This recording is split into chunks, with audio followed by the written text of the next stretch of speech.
So it's about 4:30 in the morning.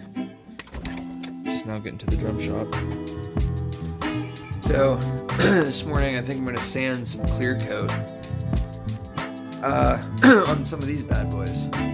These all have a couple coats of clear on them, but they need sanded and then they'll get coated again. I gotta get to work by about 7. So I got like maybe 2 hours, hour and a half, something like that. First and foremost though, it's fucking coffee time. Well, that went very nice. I took these things that previously were very shiny and I made them not fucking shiny. Getting ready to drill some holes in this one. It's a Recycle Series snare drum. First one for 2020. It's gonna be shipping out here soon. This one, the Recycle Series is cool. It's made out of parts and pieces left over from building other drums. Also, I had a little planning meeting. I like to keep a whiteboard in the shop. I'm a huge fan of whiteboards, especially when they're empty, which is nice.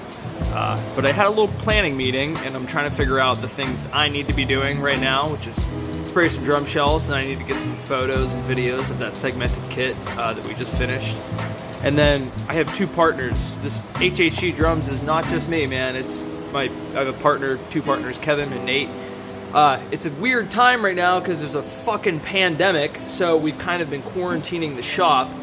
But I'm trying to figure out a list of things for them to do, and there's kind of 2 shops here. We have like the main shop, and then we have a secondary shop.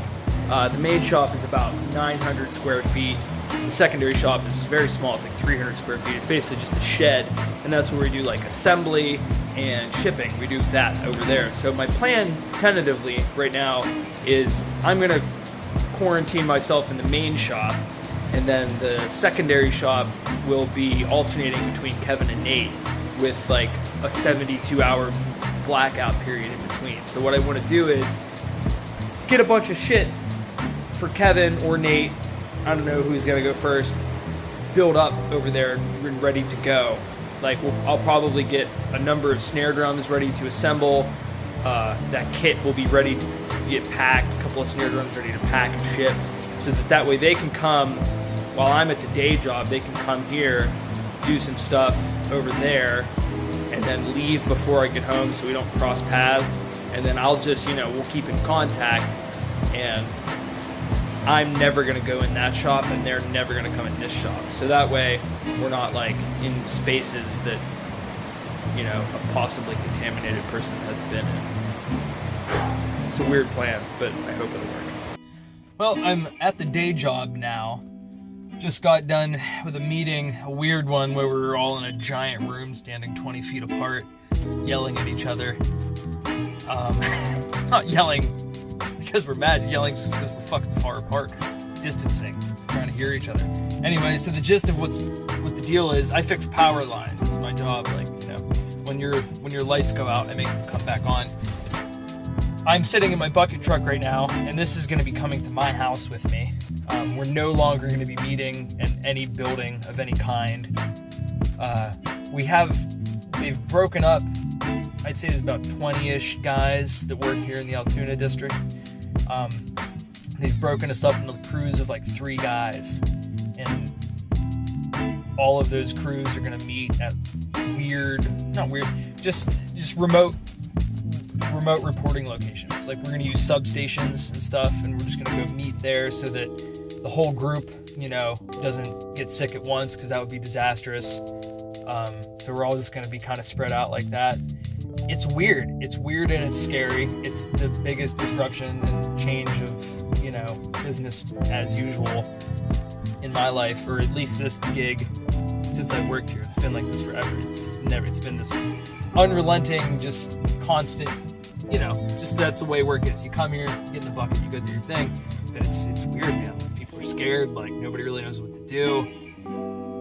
The one thing I disagree with, I appreciate that they're taking measures to separate us and keep everybody apart, but they're trying to continue with work as normal, just business as usual, outside of the fact that there's a pandemic and everybody's going to be, with this crazy fractured setup going on.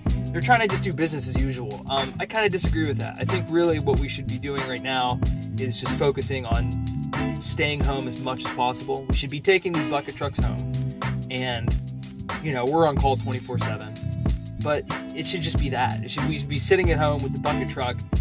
If somebody's out of power, we'll go fix it. But we shouldn't be out here just doing normal new construction. Like, that's ridiculous. It's just unnecessary exposure. But corporate America, there you go. Anyways, but sorry, bit of a rant. I'll shut up. So we're taking the trucks home today. This bucket truck is going to live at my house from now on.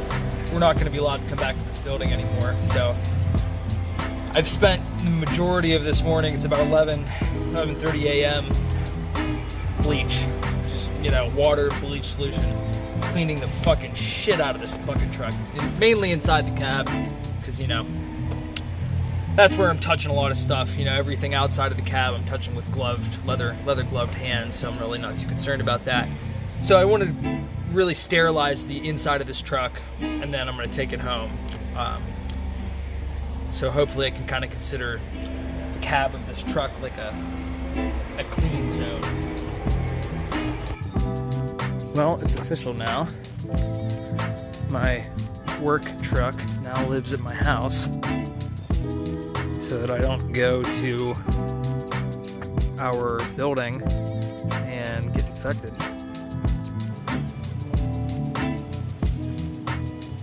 I cannot get over the figure in this maple. Look at how beautiful it is. I've been on this Sisyphus goddamn wheel of spray, sand, spray, sand. This one is very close to being done. Just needs a little. I'm thinking one more round of, letting it dry, sanding it, spraying it. But the figure in that grain is just fantastic. All over the place.